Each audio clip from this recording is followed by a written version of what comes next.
Good morning, I'm Maiki Oreta and you're watching Business 360, where we break down the numbers, connect the dots, and give you the developments and the insights you need to navigate, adapt, and lead. Let's dive right in. The headlines.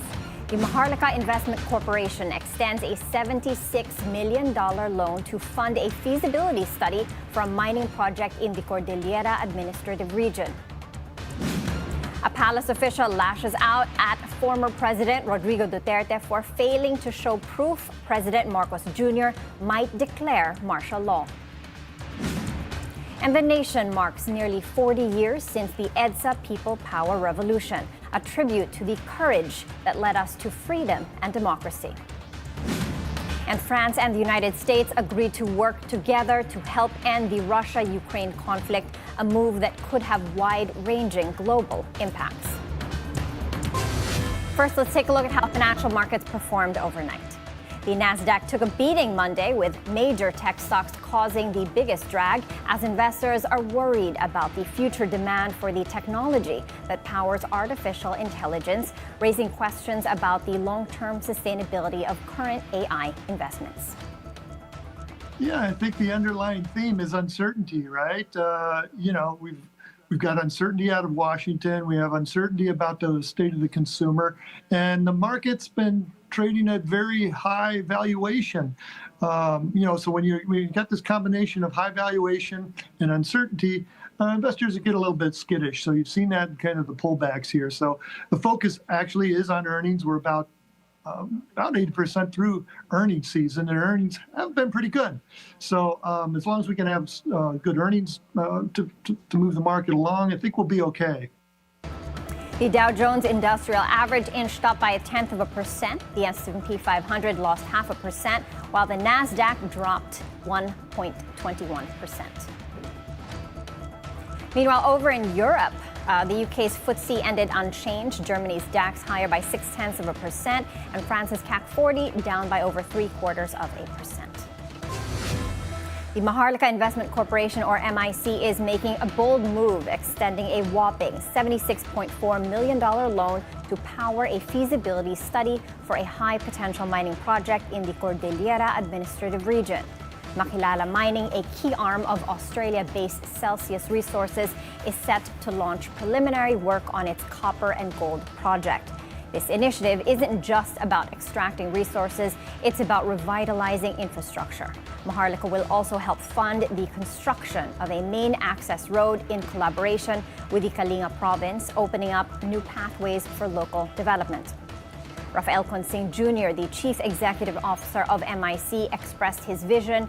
The Maalinaw Kaigutan Biog Copper Gold project is set to become a model, a true benchmark for the government's ambitious push to revitalize the mining sector and to stimulate economic growth.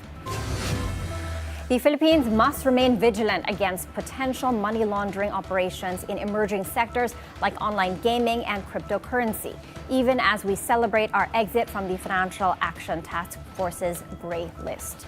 Chun Hong Chua, Moody's head of Financial Crime Practice Group, warns that eradicating money laundering risks is no easy task.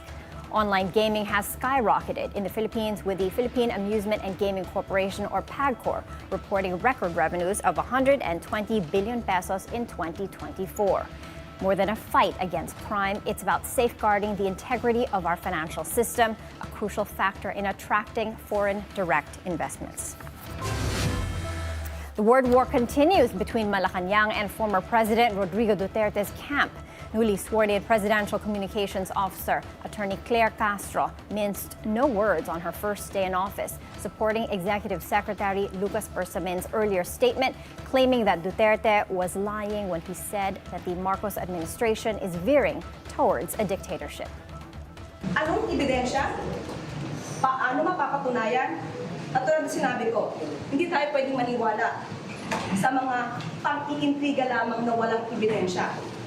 At ito naman, siguro naman ay natatandaan ninyo, nung panahon ni dating Pangulong Duterte, inamin niya, piskal pa lang siya, expert na siya sa pag-intriga at pagplanta ng ebidensya.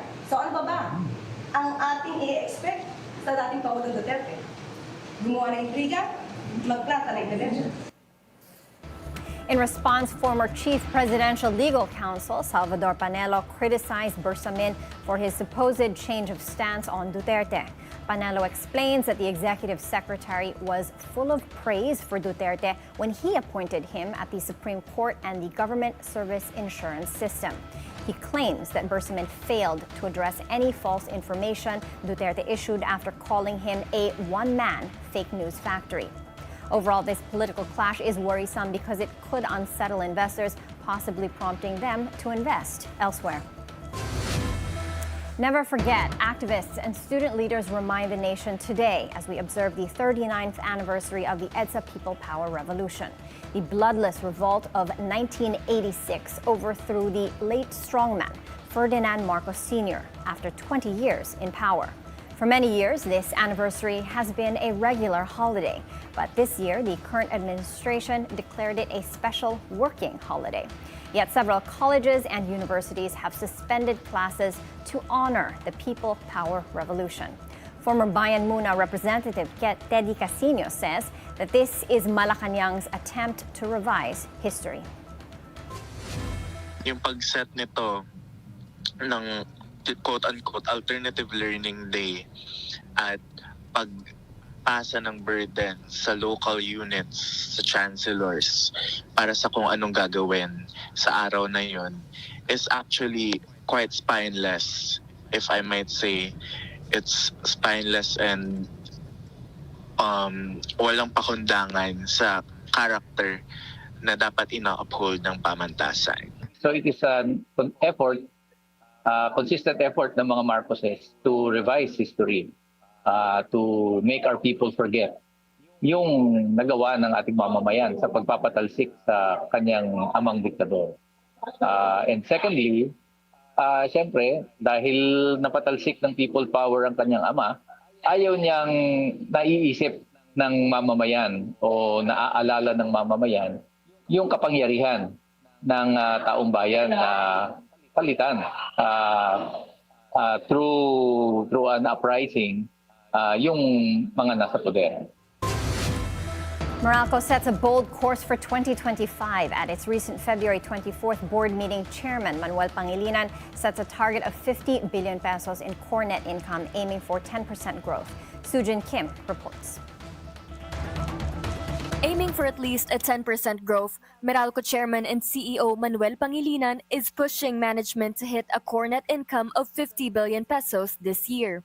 I'm encouraging to management to achieve something at least 50 billion. Meralco closed 2024 with a 22% increase in core net income, reaching 45.1 billion pesos, driven by record-breaking energy sales and strong commercial demand. Energy sales grew 6.4% year-on-year, setting a new record driven by residential demand due to El Niño effects in early 2024. Meralco surpassed 9 million customers, adding over 200,000 new connections in 2024. Commercial sales surged 77.3%, fueled by business expansion, particularly in hotels, restaurants, real estate, and retail trade. The malling economy. That's why the commercial consumption of this country is pretty much driven by malls and shopping centers and the like, restaurants, and so that's where we are. Meralco is awaiting the ERC's decision on its fifth rate petition for a tariff reset, which will impact revenue recovery and consumer billing. After recording a 44.7 billion peso capital expenditure for 2024, Meralco is aiming a jump to 50 billion this year. It will be largely for networks, no? So it includes load growth, as mentioned by Mr. Aperocho, storm hardening, maintenance, and then big part of our capital expenditure pertains to AMI. Meralco looks beyond 2025, focusing on long-term resilience and disaster preparedness. That we have a very heavy investment schedule for both the DU side and the generation side, no? And future-proofing, especially against disasters. We have to plan for the one big earthquake that may or may not happen in the next 6 years, but if it does happen, we do know that there will be significant impact on the infrastructure of Meralco. Pangilinan forecasts as much as 11 million meters of wires to be deployed within the next 10 years. The power distributor is awaiting the extension of their utilities' operating rights after the Senate has given its nod to a new 25-year franchise extension. I think we're relieved that finally both houses of Congress have approved the bill. Ain't over till the fat lady sings, no? Until it becomes law. Meanwhile, the utility giant is evaluating new emergency power supply agreements for summer demand, but sees no immediate shortages.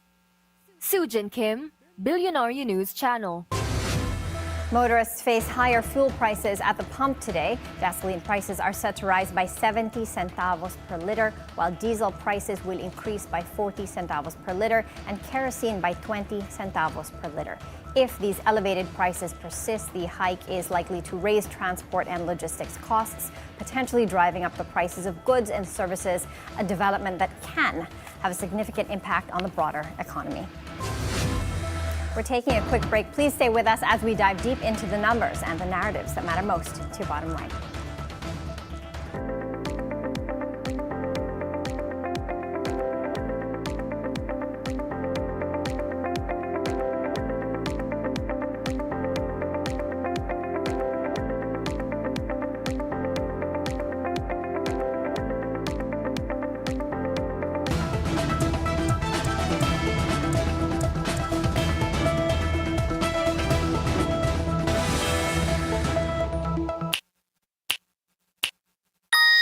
There's a call from the Secretary to be proactive, that there will be no sudden reduction in the volume of eggs that's produced, including monitoring the prices of egg. Sometimes when there is oversupply of egg, the tendency of the industry is to do culling to the point that there will be significant change in the volume of production.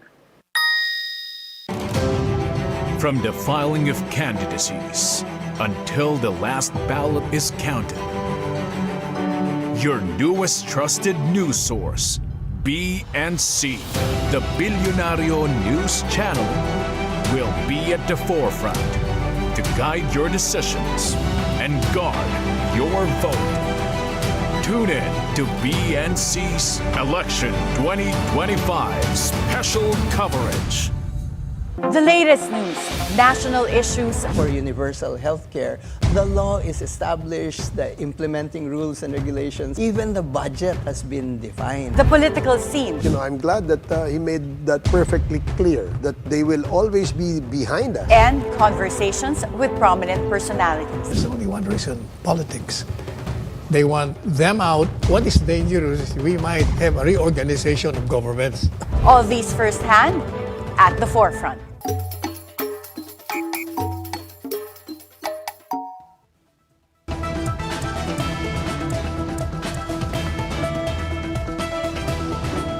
Welcome back. Let's take a look at how bourses in Asia are faring in early trade. Right now, most of the indices are in the red. The Nikkei's 225 is lower by 1%. Hong Kong's Hang Seng Index lower by 1.6%, down sharply over there. Shanghai's Composite down by 0.4%. And Singapore's Straits Times Index is flat with a slight upward bias, up by 0.1%.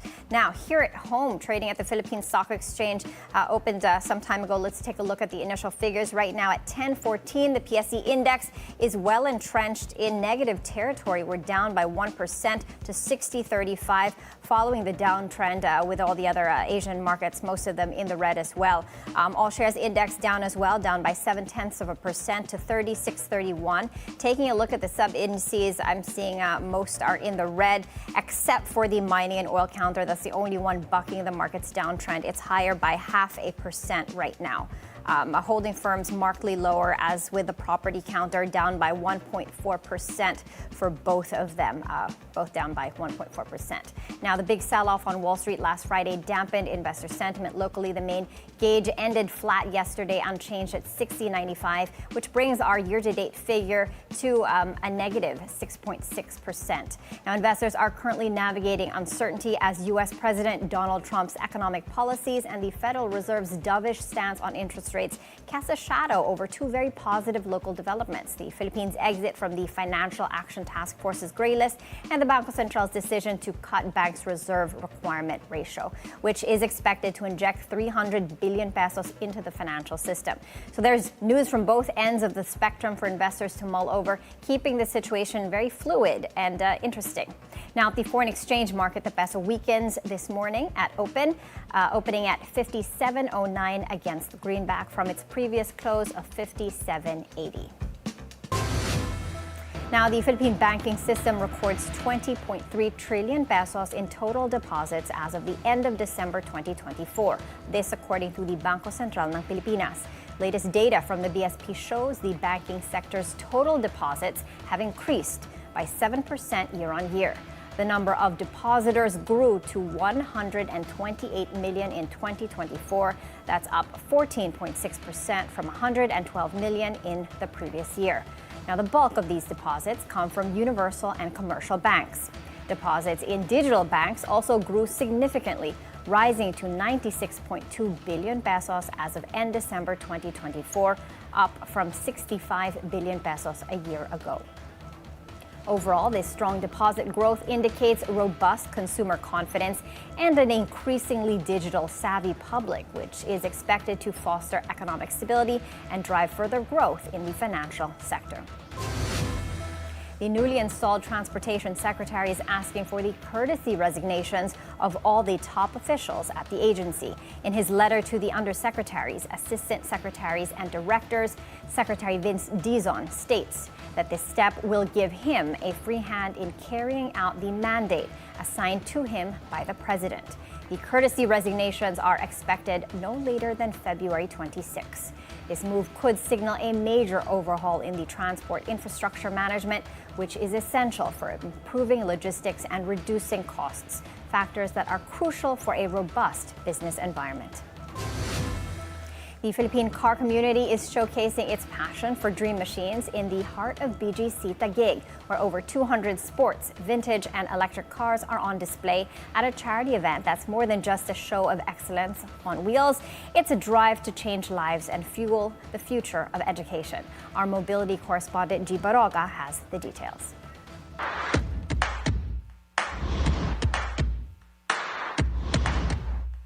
The Filipino car community feasts on sports cars, vintage cars, even electric vehicles, with over 200 on display here in the streets of BGC. Top auto clubs, collectors, and car enthusiasts participate in this charity-driven event. Shiny Ferraris, Porsches, and Benzes, name it, it's here. But these dream machines aren't just turning heads, they're changing lives. 1, 2, 3! This charity event started as a passion project among a few car lovers. Now, 6 years later, it has grown to 237 cars stretching across 4 blocks in BGC. And at the center of it all is Bilyonaryo Charlie Rufino, who wears his love for cars and giving back on his sleeve. It's really a fundraising for our schools. We have a school for the poorest of the poor, so we have about 10,000 kids, full board and lodging, and we teach them in 2 campuses in Cavite and 2 campuses in Cebu. So this is really for the graduates of the scholars that we have for automotive. So every year we have that. The funds will support scholars at the Sisters of Mary School or SOM, providing free full board education to about 10,000 students in Cavite and Cebu. Plus, they're building a digital training center, equipping future graduates with tech-driven skills for the automotive industry. Sister Teresita Sumalabe of SOM says that the number of scholars has grown from just 10 in the beginning to 146 last year. She expresses gratitude to the event organizers for choosing SOM as the main beneficiary, noting that each scholar's tuition costs about 60,000 pesos per school year. They will not only help us for the scholarship grants, but also they'll be helping us with the proceeds from these sports cars for a cause would be used also in acquiring the facilities for the new for the ongoing construction, no? But for the facilities, that means that it will be used in the school, in the digital training center. But it's not just about charity.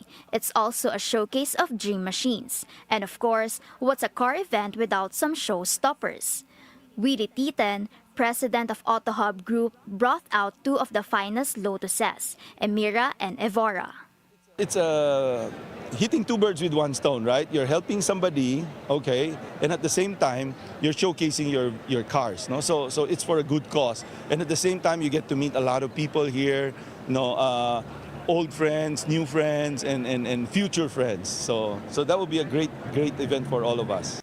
As the sun sets on another successful year, Rufino is already setting his sights on 2026. More cars, more donors, and more students whose lives will change because of sports cars with a purpose. For BNC Mobility, G. Baroga. U.S. President Donald Trump and French President Emmanuel Macron reaffirmed their commitment to ending the war in Ukraine. The two leaders met in Washington on Monday, where Trump emphasizes the urgency of securing a ceasefire and achieving lasting peace. He adds that his administration is in direct talks with both Russian President Vladimir Putin and Ukrainian President Volodymyr Zelensky. And he stresses that Europe must assume a greater role in ensuring Ukraine's long-term security. Macron, for his part, acknowledges that the shift in U.S. leadership is an opportunity to re-engage with Russia. This cooperative push for peace is significant for global business, as stability in the region can help restore confidence in international markets. Our focus is on achieving a ceasefire as soon as possible and ultimately a permanent peace. My meeting with President Macron today was another important step forward in that sphere, because he's been very much involved right from the beginning in trying to get it over with, and we're going to get it done. I believe that Emmanuel agrees with me on many of the most important issues. Chief among them is this is the right time. It may be the only time, Philippine Ambassador Jose Manuel Romualdez confirms that the Philippines is exempt from the U.S. fund aid freeze applied to other nations. Romualdez tells BNC's Agenda that the Philippines will receive security assistance from the Trump administration. Ang fondo na pinag-usapan dito, yung 500 million that was already set just a couple of months ago during the Biden administration, and so we were exempted from that one. This was actually approved by the U.S. Congress. We are working on the 500 million a year, which is supposed to be going for our modernization program for our armed forces. Regarding reports that 300 undocumented Filipinos may face deportation, Romualdez explains that 60 cases have been processed so far. He urges those affected to seek legal help to avoid being blacklisted in the United States. This exemption, along with the security assistance and proactive immigration measures, strengthens the Philippines' national defense and boosts confidence in our governance, key factors that support economic growth and global business relations. Elsewhere in the world, the Catholic faithful gather at St. Peter's Square Monday for a prayer service for Pope Francis. The Vatican's latest medical statement says his condition is improving and his slight kidney issue is not a cause for concern. Pope Francis, who has led the Catholic Church since 2013, has faced health challenges over the past 2 years. This gathering is a heartfelt moment of hope and unity among the faithful. A surge of celebration for TV and film talent unfolds at the 31st SAG Awards, where historical epic Shogun takes center stage. Shogun won the prestigious Best Drama Series Ensemble Award with its stars Hiroyuki Sanada and Anna Sawai, also taking home the Best Actor and Best Actress awards for a drama series. Meanwhile, the Hulu series Only Murders in the Building was hailed as the best TV comedy ensemble. In the film category, the papal film Conclave was the Best Ensemble Award, while Timothée Chalamet bagged the Best Actor Award for his role in the Bob Dylan biopic called A Complete Unknown. Demi Moore also received the Best Actress Award for her performance in The Substance. This sweep of awards celebrates talent and innovation, infusing the entertainment industry with a renewed sense of optimism and excitement for the future. And that's it for Business 360. I'm Maiki Oreta. Keep it here on BNC, the Bilyonaryo News Channel.